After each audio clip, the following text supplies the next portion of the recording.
ከዚህ በላይ ምን ሚስጥር አለ? ለሰው ስትነግረው ቢሰድብ እውነቱን ነው። አንተም ገብቶ አይደለም ተገልጦልህ። የምድር ምንሞች ዘላለም የሚቀጥለው ይሄ ብቻ ከተወለደበት እስካረገበት እስከሄደበት ደመና ስትቀበለው እስካዩበት እስከዛች ቀን የዘላለም አምላካው ፍጹም ሰው ነው። ሰው መሃል አድሮ ያውቃል። አዎ ሰው መሃል ተገኝቷል። አዎ ፈጣሪ ሰው መሃል ገብቶ በልቷል፣ ጠጥቷል፣ ተኝቷል፣ ተነስቷል፣ ደክሞታል፣ አቅቶታል፣ እርቦታል።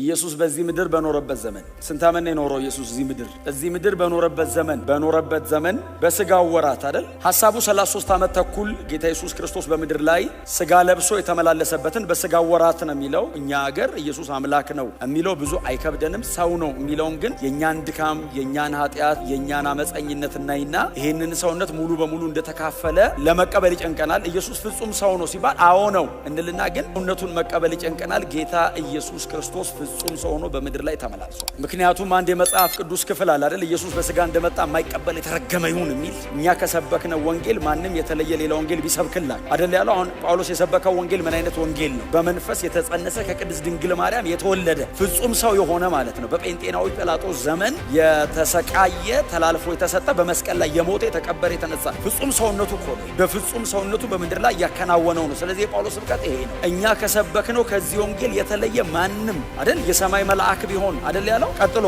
አገልጋይ ቢሆን እንደነ ጴጥሮስ አይነት ቢሆን፣ ቀጥሎስ እኔ ራሴ በሆን የተረገመ ይሁን የሚለው አናቴማ የሚለው ቃል ትንሽ ከባድ ነው። ደጋግሜ ስለማነሳው ሰይጣን ከሰማይ በወደቀበት ይውደቅ አይነት ነው። ባይዘው በቃ ምህረት የለውም አይነት ነው። ኢየሱስን ሊያጣም የሚሞክር ከሆነ የጌታ ኢየሱስ ክርስቶስ ማንነት ላይ ፋላሲ ሰው ካመጣ የዘላለም ሕይወት አይኖረው። ፍጹም ሰውነቱን ከካድኩኝ የመስቀል ስራውን ቶታሊ አልቀበለው። ስለዚህ የማዳኑ ስራ አልቀበለውም። ስለዚህ እዚህ መጽሐፍ ላይ የሚያመለክተው በስጋ ወራት ወይንም በምድር ላይ በኖረበት ዘመን የሚለው ቃል የሚያመለክተው ጌታ ኢየሱስ ክርስቶስ በምድር ላይ ፍጹም መለኮትነቱ እንዳለ ነው ለዘላለም። ፍጹም ሰውነትን በመለኮትነቱ ላይ ጨምሮ መጥቷል።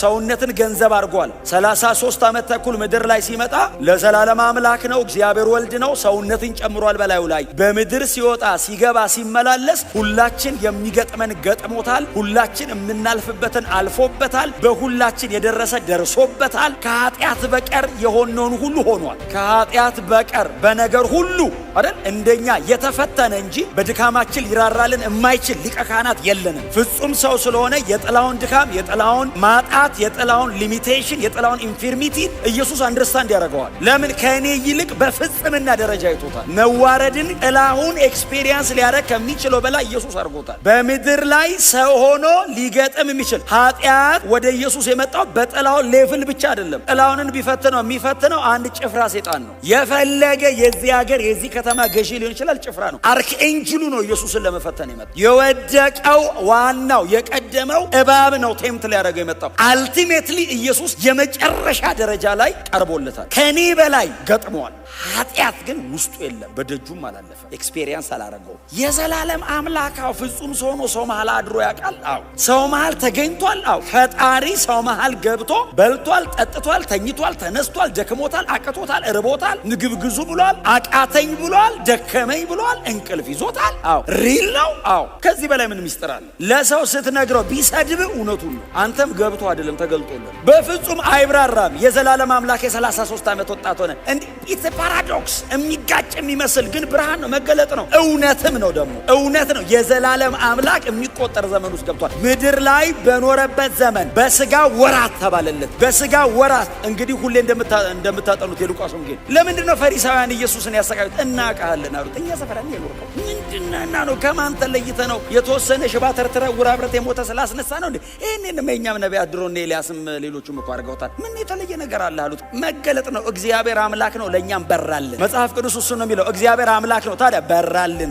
ወገግ ብሎ ነው ያወቅነው። አባት ሊገልጥለት ካልወደደ በቀር ልጅን ሊያቀው የሚችል የለም። አባት ካልገለጠለት በቀር እና ልጅን ሊያቀው የሚችል የለም። ለዛ ነው ሐዋርያቱ ምስኪኖቹ ድክም ያሉት አሳ አጥማጅ ቀራጭ ቀራጭ ምናምን ተሰብስበው መጥተው አጠገቡ ቆመው ጌታ ሆይ መምህር ሆይ ሲሉት እጁን አንስቶ አመሰገነ። ኢየሱስ ሐሴት አረገ። ታውቃለህ? ሐሴት አረገ የሚለው ጥቂት ቦታ ነው። ለምን መሰለ? ጥቂት ቦታ ሐሴት አረገ ተብሎ ለምን መሰለ የተጻፈው? ሕይወት ደማን ኦፍ ሶሮ የሕማም ሰው ነው፣ የሲቃይ ሰው ነው። ሐሴት ያረገበት የተጻፈው ለዛ ነው። በምድር በቆየበት ወቅት በሙሉ የሕማም ሰው ነው፣ የሲቃይ ሰው ነው፣ የጭንቅ ሰው ነው። ኃጢአትን ለመሸከም የወረደ ነው። መለኮትነት ቢኖረውም ሰውነትን በላዩ ላይ ጨምሮ የሰው ልጆችን ያጠለበች ሕይወት ኤማን ኦፍ ሶሮ የፓሽኑ ሰሞን እንዳይመስል መሬት ላይ ሲኖር ኢየሱስ የሕማም ሰው ነው፣ የሲቃይ ሰው ነው፣ የተጎዳ ነው፣ የተቀሰፈ ነው የሚመስል አትቀበለው። ለዛ ነው ሐሴት ያረገባቸው ቦታዎች የተጻፉት። ሐሴት አረገ። ዋው! ኢየሱስ ሐሴት አረገ። አዎ የሕማም ሰው ሐሴት አረገ።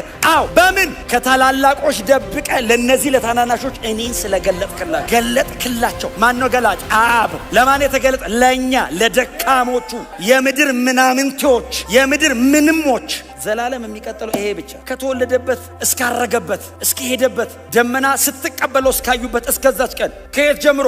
ከተወለደበት ቀን ጀምሮ በግርግም ከተወለደበት ቀን ጀምሮ እስካረገበት ያለውን የ33 ዓመቱን የሰው ዘላለም ሺፍት ያረገበት የሰውን ዘላለም እግዚአብሔር የዘላለም ፍርደኞችን ለዘላለም ነፃ ናቸው ያለበት። ዝም ብሎ 33 ዓመት ነው እንዴ? ዘላለሜ የተቀየረበት 33 ዓመት። የኢየሱስ ሰው መሆን እኮ የሆነ ሰውዬ ሰው መሆን አይደለም። አምላክ ነው ሰው የሆነው። የሰው ልጅን ዘላለም ነው የቀየረው። ግልብጥ የዚህ ደብዳቤ ጻፊ ምንድነው የሚለው? ከሞት ሊያድነው ወደሚችል ማለት ኢየሱስ መስቀል ላይ በስጋ መሞትን አይደለም ባይዘው የሚያመለክተው ቃሉ እሱ ነው። ማለት ያደረገው ነው የመጣው። በጣም በጭንቅ በምጥ በጩኸት ጸለየ የሚለው አለ የሚለው ኃጢአት ሆኖ በመስቀል ላይ ስለኛ ሊቀርብ ነው። ለዘላለም አብሮት በኖረ ቅድስናውን በሚያውቀው በአባቱ ፊት የኔን ኃጢአት ይዞ ሊቀርብ ነው። አያሁን ያማጠው የተሰቃየው የአባቱን የንጽህና መጠን ያውቃል። ኃጢአት ላይ እንደማይደራደር ያውቃል። እሱስ ኃጢአት ሆኖ ሊቀርብ ነው። በስጋ መስቀል ላይ መሞትን ብቻ አይደለም እሱን ማለት ያደረገው ነው የመጣው። አሁን ዕብራውያን ላይ የሚያቀርበውን ጸሎት ወንጌላት ላይ ሂስቶሪካሊ የአይን ምስክር የነበሩ ሰዎች እና የዚህ የዕብራውያን ደብዳቤ ጸሐፊ ከ12ቱ መካከል እንኳን ባይሆንም ግን የሰማ ይመስላል የአይን ምስክር ከነበሩት ጋር። ለምን በታላቅ ጩኸት ብትወድች ጽዋ ከኔ ትለፍ የሚለውን እኮ የሰሙት እኮ እየጮኸ ነው የጸለየው። ኢየሱስ ከስትረሱ የተነሳ ይህንን ህመም ነው ሊትራሊ ህመም ነው ኤክስፔሪየንስ አለ። በጣም የሚገርማችሁ ግን በዚህ አይነት ዴብዝ በእንደዚህ አይነት ጥልቀት በእንደዚህ አይነት ምጥና ሲቃይ ውስጥ ሆኖ እየጸለየ አንደርስታንድ ግን አያረጉትም ነበር ደቀ መዛሙርቱ። ጌታ ኢየሱስ ክርስቶስ ጸሎትን ልክ እንደ መስዋዕት አድርጎ አቀረበ። ብትወድች ጽዋ ከእኔ ትለፍ፣ ነገር ግን የኔ ፈቃድ ሳይሆን ያንተ ፈቃድ ይሁን ሲለው የአባቱ ፈቃድ ምንድነው? እንዲጠጣት ነው ጽዋው። አብ ጸሎቱን ሰማና ኦሬዲ መጠጣቱ ግድ ነው። የሚያልፍበት መንገድ ግን ከአቅም በላይ ነው። ስለዚህ የሚያበረታው መልአክ ላከለት። ለምን? ከአቅም በላይ ነው ስትረሱ። ደም ያንጠባጥብ ጀመር። የሚያበረታው መልአክ መጥቶ ምን እንዳለው አልነገሩንም። ተኝቶ ስለነበር በአባቱ ፊት መስዋዕት ሆኖ ሊቀርብ ነው። ኢየሱስ ኃጢአተኛ አይደለም። ስለኛ ግን ኃጢአት ሆኖ ግን ሊቀርብ ነው። ያለምን ሁሉ ኃጢአት ይዞ ሊቀርብ ነው በአባቱ ፊት። እሱን መሸከም የሚችለው እሱ ብቻ ንጹህ ስለሆነ ኃጢአት ስለማያቀው ስለኔ ኃጢአት መስዋዕት መሆን ይችላል። ንጹህ ስለሆነ እንከን አልባ ስለሆነ በፍጥረቱ ኃጢአት ስለሌለበት የኔን ኃጢአት ተሸክሞ በአባቱ ፊት መቅረብ ይችላል። ንጽህናው እኔን ወክሎ እንዲገባ ያደርገዋል። ማንም ሰው ስለማንም ኃጢአት በእግዚአብሔር ፊት መቅረብ አይችልም። አራቢው ራሱ ኃጢአተኛ ነው። ኢየሱስ ብቻ እግዚአብሔር የሚቀበለው ቅዱሱ ሕያው ዘላለማዊው የእግዚአብሔር ልጅ ሆነ ሊቀ ካህናችን ይህንን ጸሎት ጸልየ ብቻ አይደለም የሚለው ከዛ ፍጹም ትሁት ሆኖ ስለተገኘ ጸሎቱ ተሰማለት ይላል። እግዚአብሔር ኢየሱስን እንዲጸልይ አረገው። ኢየሱስም ጸልየ ብቻ አይደለም የሚለው ፍጹም ትሁት ሆኖ ስለተገኘ እግዚአብሔር ለጸሎቱ መልስ ተሰማለት። ትሁት መሆን ማለት አንገትን ዝቅ አድርጎ ሰብሮ መሄድ ማለት ነው። የኢየሱስ ትህትና አንደበቱ ላይ አይደለም ያለው ልቡ ላይ ተወስጦ ዶጭ ሁለንተናውን አባይቶ ፍጹም ትሁት አብሶሉት እሰማዋለሁ ያንተ ጸሎት ይቀራል ማለት ነው። የመስቀል ሞት አይደለም። በመከራው መካከል እንዲጸና ያደርገዋል። ሰፈሪንግ መካከላው እንዲጸና ያደርገዋል። እንዲጨርስ ያግዘዋል። ተሰማለት ማለት የመስቀል ሞት ይቀራል ማለት አይደለም። ጸሎትን ሰምቼዋለሁ አንተ ሳትሞት አድናቸዋለሁ ማለት አይደለም። እንዲጨርሰው አቅም ይሰጣል። ምንም ልጅ ከተቀበለው መከራ መታዘዝን ተማረ ማለት ሕጉ የሚጠይቀውን ነገር በሙሉ መልሶ ፕሩፍ አረገ። እግዚአብሔር በክርስቶስ ኢየሱስ በኩል ችሏል ተባለ። ፕሩፍ አረገ ነው እንጂ አለመታዘዝ ጋር ተነጻጽሮ አይደለም ታዘዘ የሚለው። ኢየሱስ አለመታዘዝ የለበትም ውስጡ። ታዞም አያውቅም። ታዞ የመጣው መሬት ነው። ለዘላለም መለኮት ነው፣ አዛዥ ነው። ኢየሱስ እግዚአብሔር ቃል ነው። ሰማይ ይሆን፣ ምድር ትሆን፣ ባህር ይሆን። በጣም በፍጹም ትህትና ከተቀበለው መከራ እየተነሳ የተቀበለው መከራ ምንድነው? በስጋ ወራት መሬት ላይ የኖረው ኑሮ በሙሉ መከራ ነው። ስፔሲፊካሊ ደግሞ ፓሽኑ አካባቢ የተሰቀለበት በሰውነቱ ላይ የወረደው ሲቃይ፣ የተካፈለው ምጥ ሲቃይ በፍጹም ሰው ካውንት ሊያደርገው አይችልም። ልትቆጥሩት አትችሉም። ቀጥሎ ልትለኩት አትችሉም። ሜዥር አይደረግም። በጣም ከባድ ነው። ቀጥሎስ ከመስቀል ሞት የኢየሱስ መታዘዝ ሄዶ እዚህ ድረስ ነው። ህይወቱን እስከ መክፈል ነው ሄዶ ኢየሱስ። መተፋት፣ መሰደብ፣ መናቅ፣ መጠላት ብቻ አይደለም። የመስቀል ሞት መታዘዝ ውስጥ እግዚአብሔር ኢየሱስ ክርስቶስ በመስቀል ላይ እንዲሞት አስቀድሞ ወስኖ ነበር ነው። መከራ በዚህ ከተማ ተቀብሏል። ይህንን መከራ ግን የተቀበለው ራንደምሊ ዝም ብሎ አግኝተውት አይደለም። በቀደመችው ትእዛዝና ምክር መሰረት ነው። እግዚአብሔር ልጁ ኢየሱስ ክርስቶስን በዚህ ውስጥ ለማሳለፈው የቀደመ ትእዛዝና የቆየ ምክር ነበረው። ታልፋለህ በዚህ ውስጥ ልጅ ነህ። ታልፋለህ በዚህ ውስጥ። ኢየሱስ በመስቀል ላይ ስራውን ሰርቶ ጨረሰ። ኢየሱስ በመስቀል ላይ ስራውን ሰርቶ ጨረሰ። ፉልፊል አደረገ። የድነት ስራ አለቀ፣ ተፈጸመ፣ ተጠናቀቀ። ቀጥሎስ በዚህ ምክንያት እርሱን ለሚታዘዙ ምን ማለት ነው? በእርሱ የመስቀል ሞት በእርሱ የማዳን ስራ ለሚያምኑ ለነርሱ የዘላለም ድነት ምክንያት ኢየሱስ ሆነ። ከዛ በፊት እንደዚህ አይነት ቃል ተሰምቶ አያውቅም። የዘላለም ድነት የሚባል ነገር የለም። ኢየሱስ መስቀል ላይ ሲሞት ልጅ ነው። በመከራ አልፏል። መታዘዝ ተምሯል። ፈጽሞ በመስቀል ላይ በመሞት ድነታችንን ጨርሷል። ለዘላለም ድነቴ ምክንያት ኮዝ ኢየሱስ ሆነ። ካውዝ አያው የዘላለም ድነት ዝም ብሎ የመጣ አይደለም። ኢየሱስ ክርስቶስ መታዘዝ ነበረበት። በልጅነቱ በምድር ላይ ያንን ሁሉ መከራ መቀበል ነበረበት። የዘላለም ድነት ዝም ብሎ የመጣ አይደለም። የዘላለም ድነት እግዚአብሔር ለሰው ልጆች ከሚሰጠው ስጦታ የመጨረሻ ክቡሩ ስጦታ እሱ።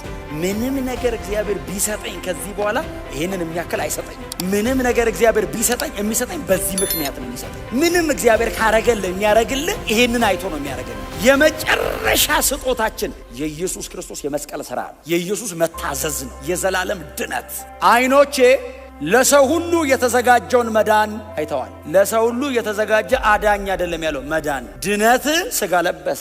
ለሰው ሁሉ የተዘጋጀ መዳን አለውና ከዛስ ድነትን አቅፌዋለሁ። ከዚህ የሚበልጥ ምንም የለም። ባሪያን በሰላም አልቋል። በቃ ኢየሱስ አጠገብ ሆኖ ምን ትለምነዋለህ? ከዚህ የሚበልጥ ምን ይስጥህ? እግዚአብሔር የሰጠን የመጨረሻ ስጦታ ኢየሱስ ነው። ከኢየሱስ የሚበልጥ የለውም። በእውነት ነው የምላችሁ። እግዚአብሔር ብርሃን ይስጠን። ምን ያህል ክቡር ነገር እግዚአብሔር በእኛ ውስጥ እንዳስቀመጠ የክብር ተስፋ አድርጎ እኛ ውስጥ ምን ያክል ክቡር ነገር እንዳሳደረ እግዚአብሔር ብርሃን ይስጠን።